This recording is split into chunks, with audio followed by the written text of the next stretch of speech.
I was working at a cafe in Amsterdam when an American tourist asked the barista why the shop closed at 5 p.m. on a Tuesday. The barista said it was so she could go home and have dinner with her family.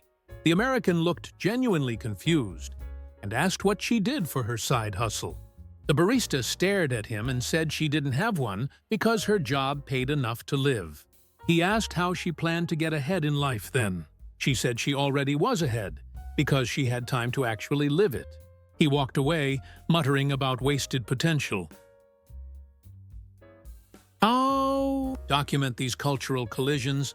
Because they reveal the quiet logic beneath what each society calls success. Most people scroll past this kind of insight. You don't. Subscribing simply keeps you inside the data stream. I was working a corporate job in Munich when my American colleague sent me a Slack message at 10 p.m. asking why I hadn't responded to his earlier email. I told him I was off work and would reply tomorrow. He said that's not how you build a career. I pointed out that in my contract, after-hours communication wasn't expected unless it was an actual emergency. He said that's why Europe doesn't innovate like America does. 6 months later, he was on medical leave for stress-related issues. I was on my 4th week of paid vacation hiking in the Alps. Most channels treat these stories like culture clash comedy. I treat them like behavioral fieldwork. Proof that exhaustion has been rebranded as virtue. If that kind of analysis feels like oxygen, stay close. I was working at a design agency in Copenhagen when an American client scheduled a call for 6 p.m. our time. My boss declined and suggested 2 p.m. instead. The client said that was the middle of his workday, and he needed focus time then. My boss said 6 p.m. was the middle of our personal time, and we needed that more. The client asked if we weren't committed to excellence.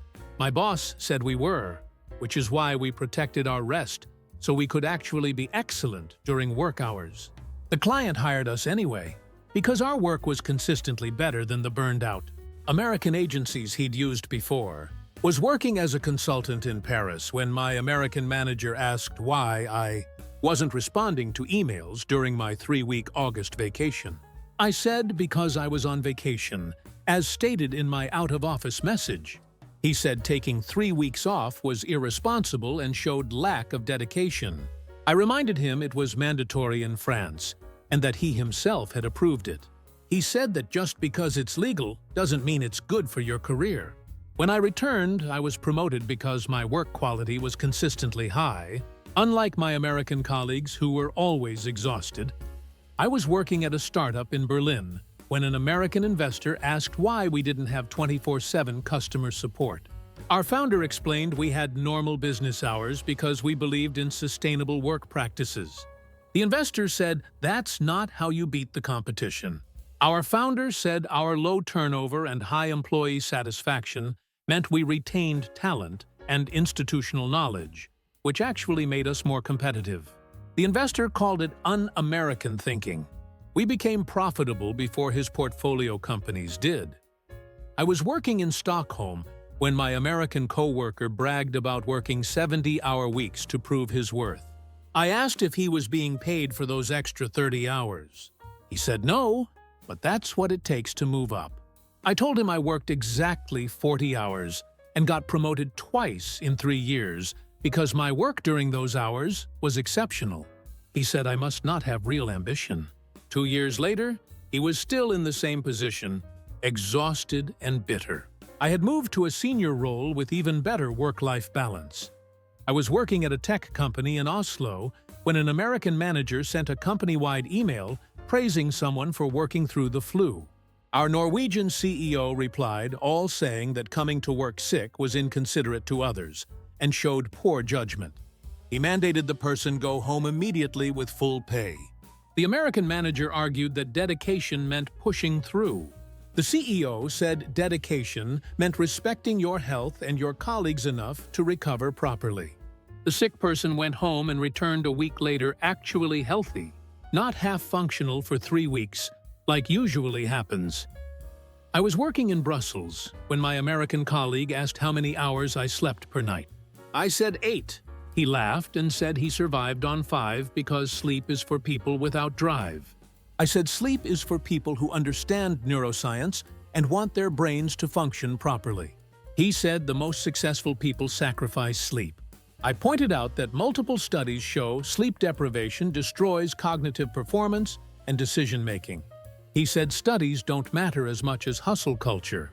6 months later, he made a major error that cost the project 50,000 euros. I had to fix it. I was working at a hotel in Zurich when an American guest asked the receptionist why room service stopped at 10 p.m. She explained the kitchen staff went home at reasonable hours. He said in America, service is 24/7 because customer satisfaction matters. She said employee well-being matters more, and satisfied employees provide better service during operating hours. He called it lazy. She pointed out that Swiss hospitality is world-renowned specifically because staff are well-rested and professional. He continued complaining. The next morning, he admitted the service at breakfast was the best he'd experienced. I was working in Vienna when my American co-worker said he hadn't taken a vacation in 2 years because he was saving them up. I asked for what? He said for when he really needed time off. I explained that the point of vacation is preventive rest, not emergency recovery. He said real professionals don't need that much time off. I noted that Austrians are among the most productive workers in the world despite having 25+ vacation days. He said that's impossible. I showed him the OECD productivity data. He stopped talking about vacation superiority. I was working at a consulting firm in Dublin when an American partner sent emails at 3 a.m. consistently. In a meeting, someone asked if he was okay. He said he was fine and just maximizing his time. Our Irish managing director said that emailing at 3 a.m. signals either poor time management or unsustainable work habits. The American said it signals commitment. The director said it signals future burnout and sets unhealthy expectations. The American rolled his eyes. 3 months later, he was indeed burning out. The director put him on mandatory leave. I was working in Helsinki when my American manager scheduled a meeting for 4 p.m. on Friday. Every Finnish colleague declined. He asked why. We explained that Friday afternoons are protected time for wrapping up and starting the weekend mentally. He said that's not how serious businesses operate. Our Finnish CEO intervened and said that's exactly how serious businesses operate if they want to retain talent and maintain quality. The meeting was moved to Thursday at 10 a.m. and was twice as productive because everyone was fresh and engaged. I was working in Lyon when an American colleague asked why I took a full hour for lunch instead of eating at my desk. I said, because lunch breaks are for eating properly and resetting mentally. He said he saves time by working through lunch. I asked what he does with the time saved. He paused and said he works more. I asked what the point was. He said to get ahead. I asked where he was going that required such speed. He didn't have an answer. I enjoyed my 3-course lunch and returned to work refreshed while he had indigestion and stress. I was working in Lisbon when my American co-worker posted on LinkedIn about his 80-hour work week like it was an achievement. Our Portuguese manager pulled him aside and asked if he was okay. He said he was crushing it. She said he was crushing himself and it needed to stop. He said, "This is how you win." She said the only thing he was winning was an early grave and that she wouldn't be complicit in it. She mandated he work only his contracted hours. He resisted at first, but eventually admitted he was happier, and his work quality actually improved. I was working in Barcelona when an American client asked why my Spanish colleagues took a 2-hour lunch break. I explained it's standard practice and allows for proper meals and social connection. He said that's 2 hours of lost productivity. I noted that Spanish workers consistently report higher job satisfaction and life satisfaction than Americans. He said satisfaction doesn't pay the bills. I pointed out that sustainable happiness is the actual goal of earning money. He said money is the goal. I asked what he was planning to do with money, if not buy happiness. He got quiet. I was working in Athens when my American manager criticized my Greek colleague for leaving exactly at 5 p.m.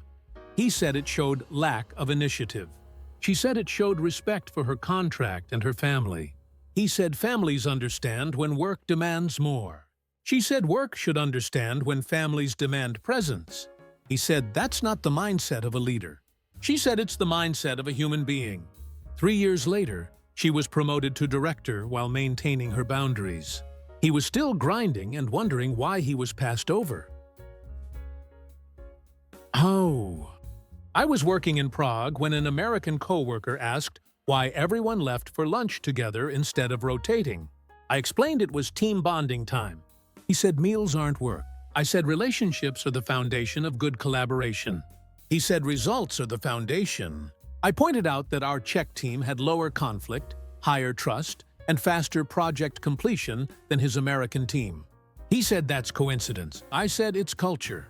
He continued eating alone at his desk. His team continued having high turnover.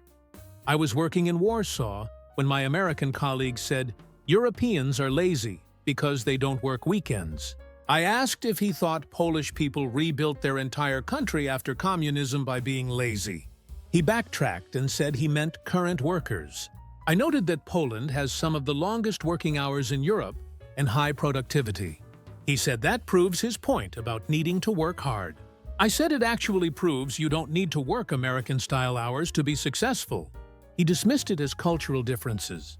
I called it sustainable practices. I was working in Brussels at an EU office when an American consultant asked why there were so many coffee breaks. Our Belgian manager explained they were collaboration opportunities and mental rest periods. He said they looked like time wasting to him. She said they looked like human-centered work design to everyone else. He insisted American efficiency was superior. She pulled up comparative productivity data showing several European countries outperforming the US per hour worked. He said hours worked should be the metric, not output per hour. She said that's exactly the flawed thinking that leads to burnout culture. I was working in Rotterdam when my American coworker said he never used sick days because he powered through illness. I said, that's how you get everyone else sick and prolong your own recovery. He said it shows reliability. I said it shows poor judgment and disrespect for colleagues. He said in America, showing up sick is valued. I said in the Netherlands, showing up sick gets you sent home because we value collective health over performative presence.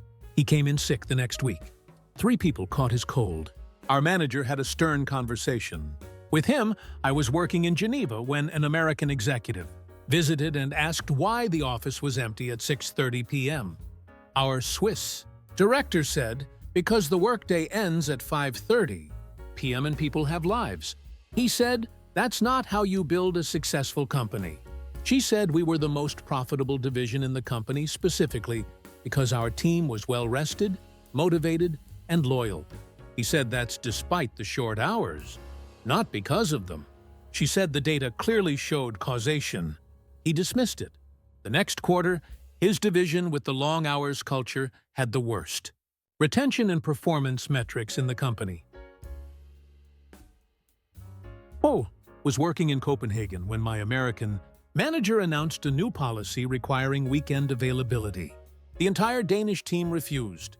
He said it wasn't optional. They said their contracts didn't include weekends unless specified for emergency on-call, which this wasn't. He threatened their jobs. They contacted the union. Within 48 hours, he was the one being reprimanded by corporate HR for violating labor law. The policy was withdrawn. He complained about inflexible European workers.